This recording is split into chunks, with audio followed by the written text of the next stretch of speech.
बच्चों, आज हम अगला पार्ट पढ़ने जा रहे हैं। कक्षा 12 का जो इतिहास है उसका एक चैप्टर है विजयनगर साम्राज्य। 7वां चैप्टर है ये। इसमें हम विजयनगर साम्राज्य के बारे में और उसकी स्थापना जो हुई है उसके बारे में पढ़ रहे हैं। ठीक है, तो अब हमने थोड़ा सा इसका परिचय प्राप्त किया, इसके महत्वपूर्ण राजवंशों को देखा कि कौन कौन से महत्वपूर्ण राजवंश हुए हैं इस साम्राज्य को स्थापित करने में, और इसका जब पतन हुआ है तो उस समय कौन सा राजवंश था।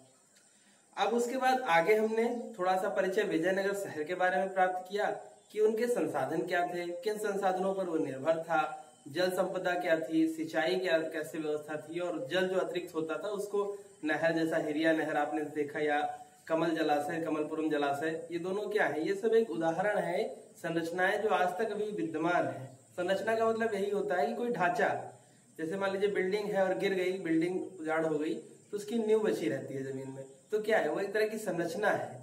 तो ऐसे ही जलाशय और जो नहर है वो अभी मिली हुई है, जिससे इस बात का अनुमान लगाते हैं इतिहासकार कि इनका प्रयोग सिंचाई क्षेत्रों में होता रहा होगा। साथ ही साथ पहाड़ियां जो है वो सुरक्षा का काम करती हैं। 7 लेयर का घेरा हमने देखा है, कृषि क्षेत्रों को सुरक्षित रखने के लिए प्रयास, सड़कों के किनारे कौन से लोग बसे थे इसको हमने देखा है। अब आज हम जो अगला टॉपिक है वो है राजकीय केंद्र। राजकीय केंद्र की क्या स्थिति थी, उसमें कैसे लोग रहते थे, या वहां पर जो भवन मिले हैं, जो संरचनाएं मिली हैं, उनका प्रयोग किसके लिए होता था, इन सब चीजों को हम पढ़ेंगे। तो इसमें 2 सबसे महत्वपूर्ण चीजें हम पढ़ेंगे, एक होगा सभा मंडप और दूसरा महानवमी डिब्बा। तो महानवमी डिब्बा जो है वो एक बिल्डिंग है और साथ ही साथ सभा मंडप जो है वो भी एक बिल्डिंग है। इन दोनों का प्रयोग कैसे होता था, इनकी संरचना क्या थी, जो अनुमान लगाया गया है इतिहासकारों के द्वारा, उस सब को हम लोग यहाँ पर जानेंगे। ठीक है, तो शुरू करते हैं।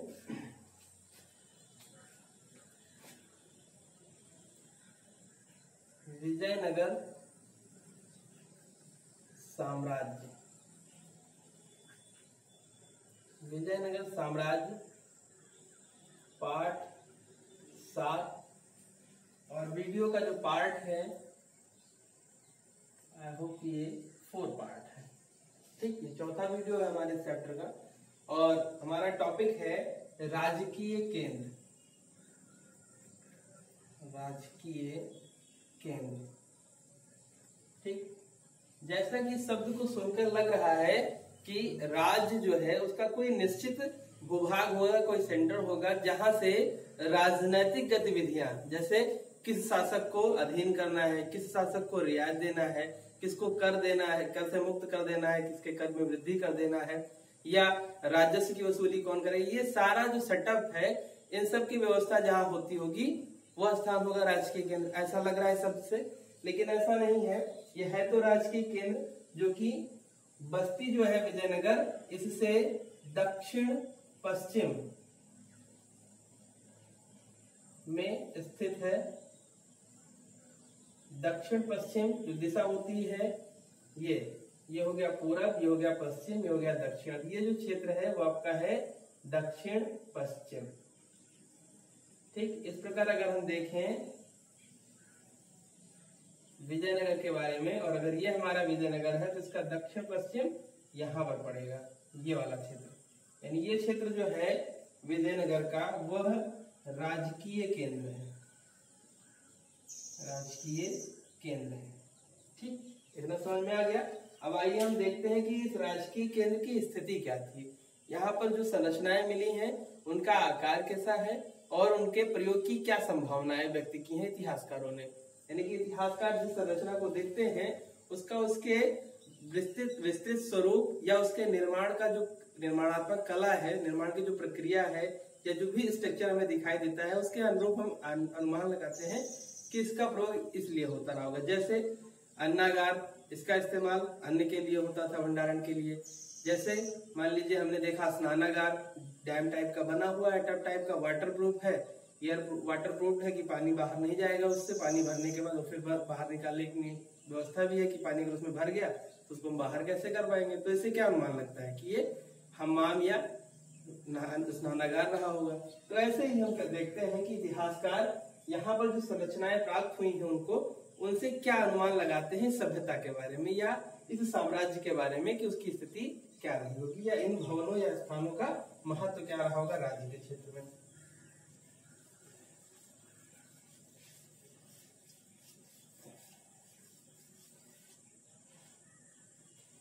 जो क्षेत्र है उसे राजकीय केंद्र की संज्ञा दी गई है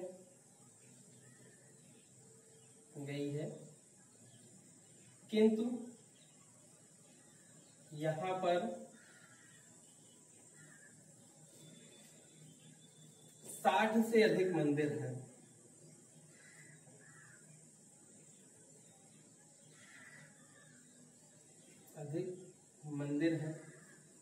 ठीक, अगर यह राजकीय केंद्र है और यहाँ 60 से अधिक मंदिर हैं, तो इस बात से यह अनुमान लगाया जाता है कि जब राजकीय केंद्र में इतने ज्यादा मंदिर हैं तो शासक जाहिर सी बात है कि मंदिरों और संप्रदायों का संरक्षण करता रहा होगा। ठीक है, इन दोनों का ये संरक्षण दाता रहा होगा, इसने संरक्षण किया होगा। ठीक है, यानी इन अधिक संख्या के कारण अनुमान क्या लगाया गया कि जो शासक है, शासक वह मंदिरों का व संप्रदायों का संरक्षण दाता रहा होगा। ठीक, संरक्षण दाता रहा होगा, इस बात का अनुमान इसलिए भी लगाया जाता है क्योंकि आरंभ में ही इस साम्राज्य की स्थापना का उद्देश्य था कि मुस्लिम आक्रमणकारियों से दक्षिण भारत के हिंदुओं की रक्षा करना। उसी उद्देश्य को लेकर इस साम्राज्य की स्थापना की गई थी। अतः यह स्पष्ट हो जाता है कि जो ये मंदिर अधिक हैं तो संरक्षण दाता ये लोग रहे होंगे इस साम्राज्य के शासक। ठीक, यहाँ पर जो 60 संरचनाएं, 60 से अधिक मंदिर मिले हैं, साथ ही साथ 30 संरचनाएं ऐसी मिली हैं जिनको देखकर लगता है कि यह महल होगा या महल रहा होगा। ठीक, इससे इस बात का अनुमान लगाया जाता है कि यह महल रहा होगा।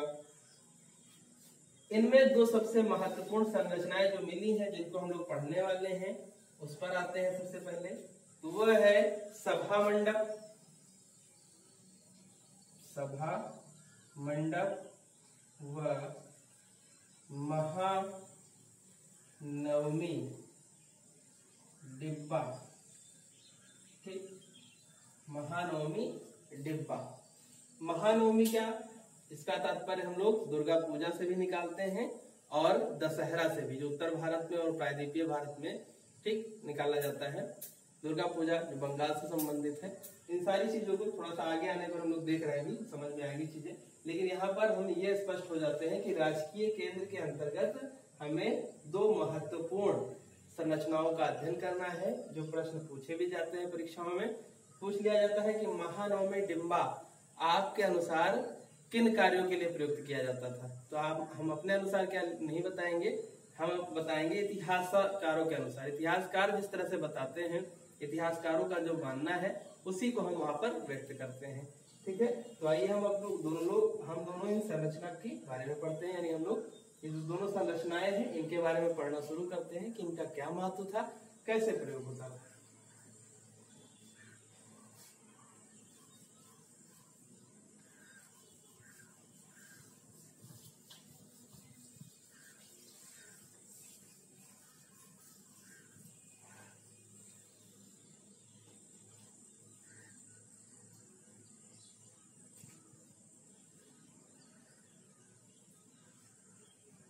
देखिए, जो भवन होते हैं उनका नामकरण कार्य के साथ साथ आकार के साथ साथ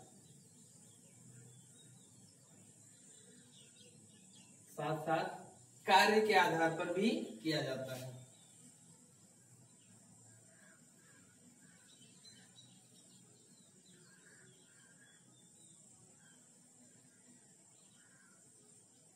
ठीक, जैसे जहां पर उदाहरण के तौर पर हम देखेंगे कि जहां पर मुकदमे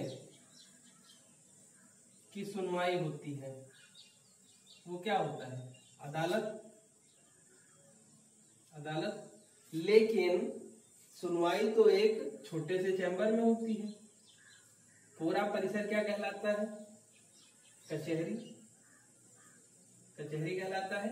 तो क्या है, जैसे इसका कार्य तो है मामलों की सुनवाई करना, ठीक, तो उसके आधार पर तो इसका नाम हो गया अदालत, लेकिन संपूर्ण क्षेत्र का नाम क्या है? कचहरी। कचहरी किस आधार पर? बड़े आकार के कारण। तो यही यहाँ पे बताने का प्रयास किया गया है कि जो भवन होते हैं उनका नामकरण सिर्फ उनके आकार के आधार पर नहीं किया जाता है, बल्कि उनके प्रयोग के आधार पर भी किया जाता है। जैसे मान लीजिए घर में बना था स्टोर रूम, स्टोर रूम, ठीक, लेकिन उसको बना दिया गया बेडरूम, तो क्या हो गया? नाम तो उसका स्टोर रूम है, लेकिन प्रयोग आप बेडरूम के तौर पे करते हैं, तो क्या हो गया? बेडरूम हो गया। वो ऐसे ही तो हुआ, इसमें कोई संदेह? भाई गांव में, शहरों में अभी शौचालय की व्यवस्था आई, गांव में शौचालय बन गए सबके, लेकिन उसका प्रयोग नहीं करते हैं। उसका प्रयोग करते हैं कुछ हल्के फुल्की काम की चीजें, लकड़ी वगैरह उसमें रख देते हैं, सुरक्षित रहता है बरसात के मौसम में। तो क्या है, वो बना तो शौचालय है, लेकिन उसका प्रयोग होता है ईंधन रखने के लिए, तो उसको क्या करते हैं? लकड़ी वाला कमरा, जिसमें लकड़ी रखी हुई। मतलब कहने का ये है मेरे कि जो भवन होते हैं, जो बिल्डिंग्स होती हैं, उनका हमेशा नामकरण उनके आकार के आधार पर नहीं होता है, बल्कि कभी कभी उनके कार्यों के द्वारा भी होता है, प्रयोग के आधार पर भी होता है। ठीक, इसको समझिए।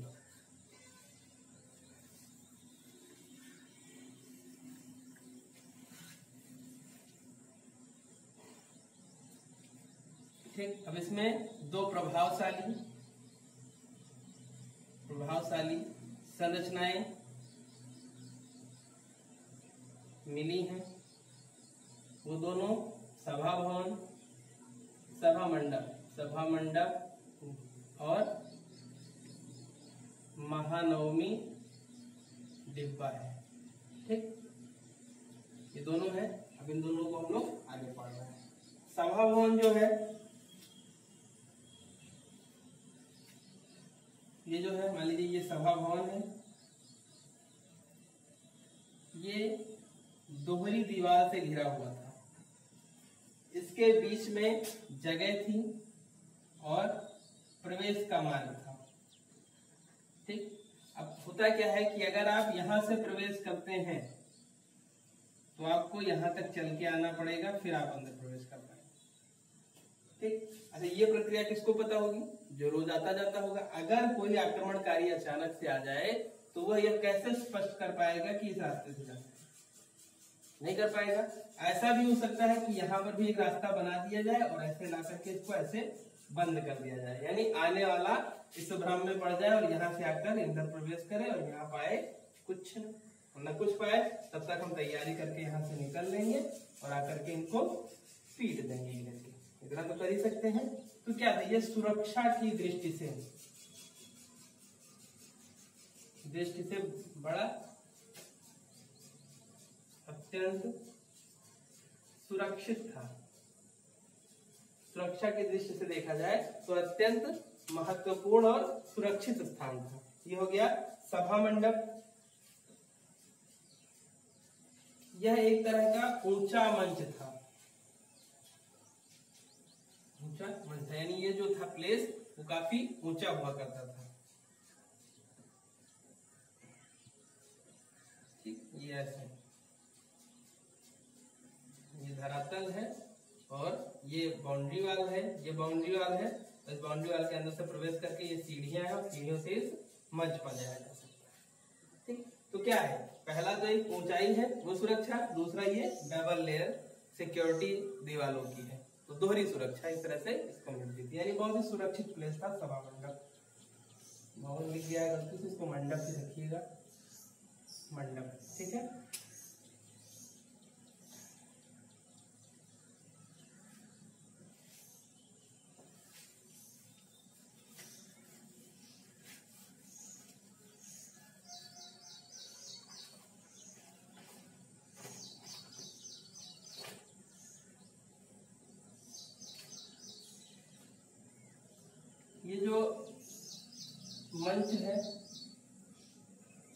मंचों पर गड्ढे मिले हैं,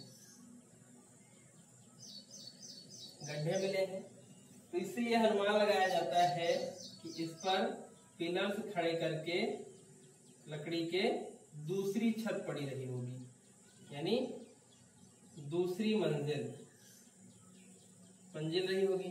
अब जब दूसरी मंजिल की बात आती है तब यहाँ पर जो पिलर्स हैं बहुत नजदीक हैं, जो पिलर्स हैं वो बहुत नजदीक है, उसके ऊपर मतलब जैसे ये बना हुआ है इसमें बहुत नजदीक ऐसे गड्ढे बने हुए हैं। अगर ये मंच है तो इन गड्ढों में क्या कुछ ना कुछ तो पिलर वगैरह रहा होगा। अगर पिलर रहा होगा तो ऐसे में तो यहाँ पर कोई सभा या कोई कार्यक्रम आयोजित हो नहीं सकता। तो जब पास में पिलर्स लगे हुए तो उसमें कौन देखेगा। तो वही इस बात का अनुमान लगाया जाता है कि इसकी जो दूसरी मंजिल रही होगी, हो सकता है उस दूसरी मंजिल का प्रयोग किया जाता रहा हो। लेकिन अभी तक यह स्पष्ट नहीं है कि सभा मंडप का प्रयोग किस कार्य के लिए किया जाता था। यहाँ इतना माना जाता है कि हो सकता है कभी कभार राजा जब अपने सैन्य सेना जो था, साजो सामान था, उसका निरीक्षण करना चाहता रहा होगा तो इस मंडप पे पहुंचता रहा होगा और सामने से सेना निकलती रही होगी और ये ऊपर से देखता रहा होगा कि हाँ ये मेरी सेना जा रही है। ठीक, ये इतना अनुमान इनके बारे में लगाया जाता है। अब आते हैं हम लोग महानवमी डिब्बा पर।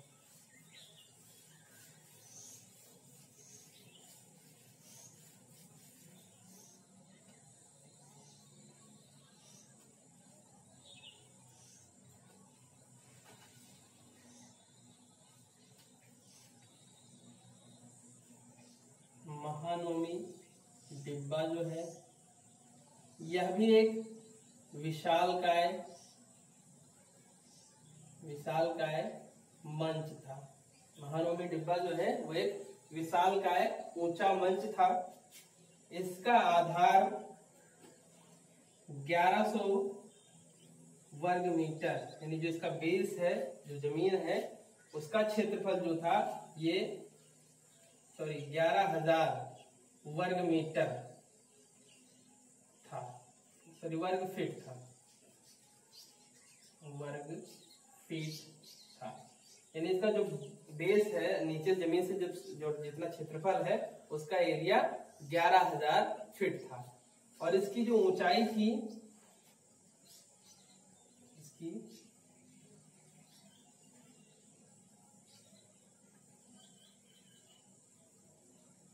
ठीक, अब ये जो इसका ये वाला प्लेस है वो 40 फीट था, यानी 11,000 स्क्वायर फीट का इसका एरिया है और इसकी जो ऊंचाई है वो 40 फीट है, यानी जमीन से 40 फीट ऊपर बना हुआ है। ठीक, चलिए इसके आगे हम लोग बढ़ते हैं। ये हो गई इसकी संरचना। अब इसका जो प्रयोग था वो क्या था। इसका प्रयोग सामान्यतः,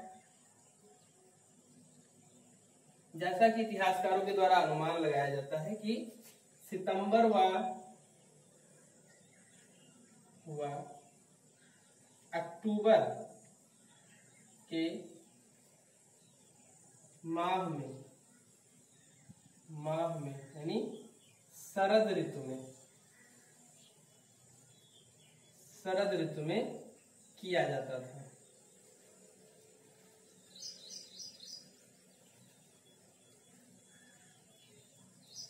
शरद ऋतु में इसका प्रयोग किया जाता था। और जो प्रयोग के कारण बताए हैं, जो प्रयोग के स्रोत बताए हैं कि किन किन कार्यों में प्रयोग किया जाता रहा होगा, तो उसको हम देखते हैं। इसका प्रयोग 10 दिनों तक मनाए जाने वाले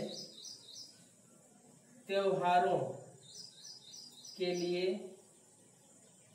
किया जाता था। यानी देश में जो भी त्योहार 10 दिनों के लिए मनाए जाते थे उनके लिए इनका प्रयोग किया जाता था। जैसे दशहरा हो गया, नवरात्रि हो गया, ये सारे त्योहार 10 दिन तक चलते हैं, तो उनके समय पर इनका प्रयोग किया जाता था। त्योहार कौन से थे, तो दशहरा संबंधित है उत्तर भारत से। इसके बाद में दुर्गा पूजा इसका संबंध है बंगाल से। ठीक, नवमी,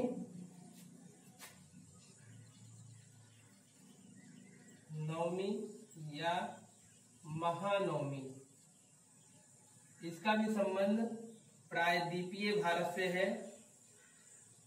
भारत से है। महानवमी त्योहार आप लोग समझते ही होंगे, रामनवमी महानवमी नाम से, या और इसका प्रयोग इस शब्द का जो किया जाता है वो इस दुर्गा पूजा के समय जो नवरात्रि का 9वां दिन, ठीक, 9वां दिन होता था, उसके लिए भी प्रयोग किया जाता है। ठीक, तो इस तरह से दशहरा, दुर्गा पूजा या महानवमी जैसे उपलक्ष्यों पर इस भवन का प्रयोग संभवतः किया जाता रहा होगा। और उसका प्रयोग जो होता था वो क्यों होता था, उसका कैसे किया जाता था, इसको देखते हैं। ये तो हमने देख लिया कि किन अवसरों पर इसका प्रयोग किया जाता था, लेकिन अब आगे हम लोग देखेंगे कि प्रयोग की रूपरेखा क्या थी।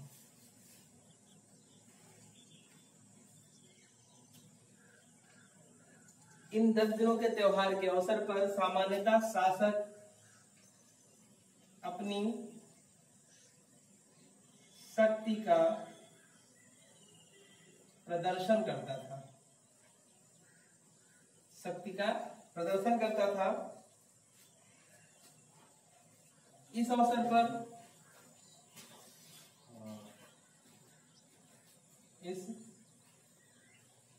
पर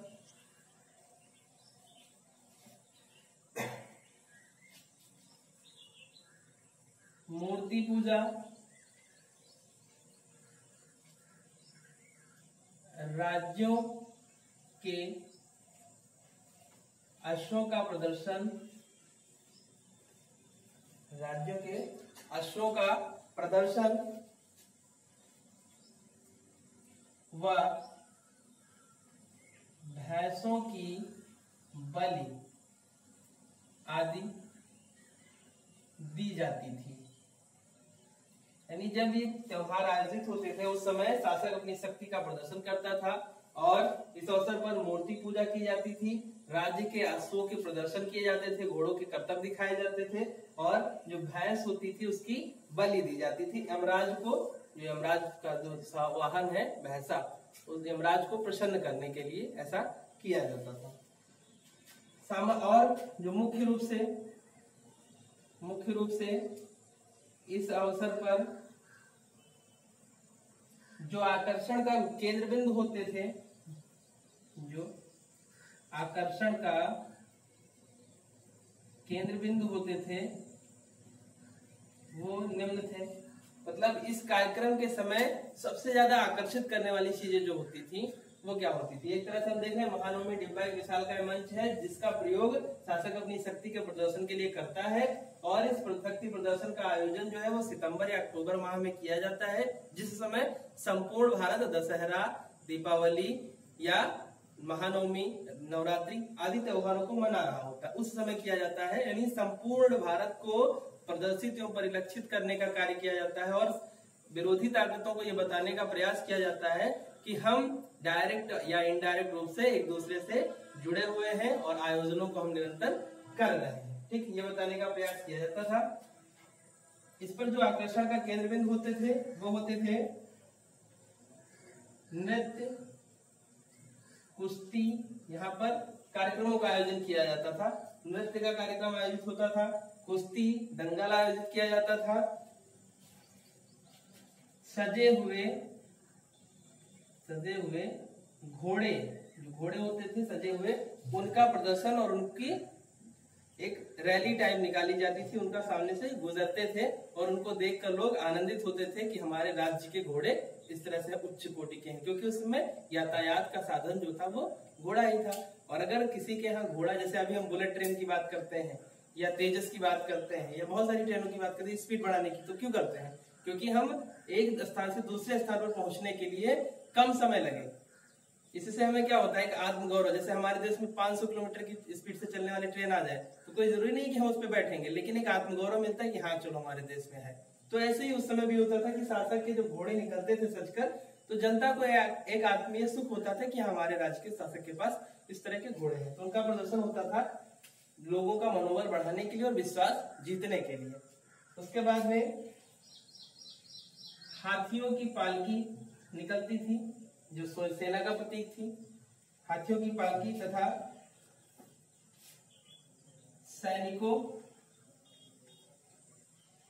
की शोभा यात्रा, जैसे अभी देखते नहीं है विभिन्न कार्यक्रमों के समय में बैंड आते हैं, जैसे महाराष्ट्र पुलिस का बैंड आ गया, वैसे जो राजपथ पर कार्यक्रम आयोजित किए जाते हैं गणतंत्र दिवस, स्वतंत्रता दिवस के अवसर पर, अलग अलग स्टेट अपनी अपनी झांकियां प्रस्तुत करते हैं, अलग अलग पुलिस वाले अपने बैंड्स लेके आते हैं, सेनाएं अपने बैंड्स लेके आती हैं जो वहां पर प्रदर्शन करती हैं। तो इससे एक जो जनता है उसका आत्मगौरव बढ़ता है और साथ ही साथ जनता का आत्मविश्वास बढ़ता है।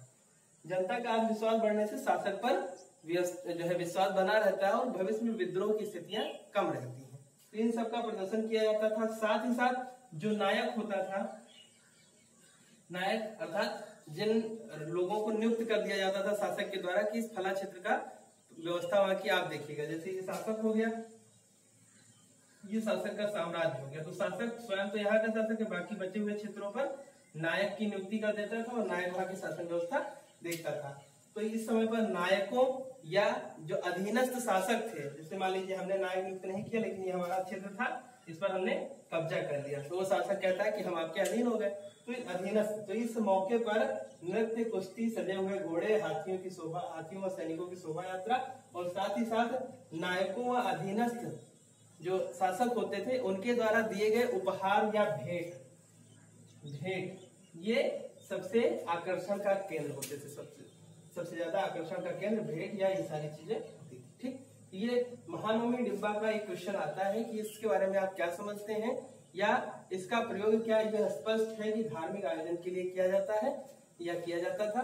तो इस पे आपको यही बताना है कि महानवमी डिब्बा एक विशाल संरचना है जिसका प्रयोग अभी तक अस्पष्ट है, लेकिन इतिहासकारों के मतानुसार यह बात प्रतीत होती है कि इसका प्रयोग भारत में सितंबर व अक्टूबर के समय माह में मनाए जाने वाले त्योहारों के अवसर पर किया जाता था, जिसमें शासक अपनी शक्ति का प्रदर्शन करता था तथा आम जनता के विश्वास को जीतने का प्रयास करता था, जिससे कि भविष्य में जनता उसके खिलाफ विद्रोह न करे और आने वाली विषम परिस्थितियों में जनता उसके साथ खड़ी रहे। ठीक है, तो इस तरह से ये वीडियो आपका कंप्लीट होता है। नेक्स्ट हम 5वां वीडियो आने वाले चैप्टर में धार्मिक ज्ञान के रूप में पढ़ेंगे। ठीक है।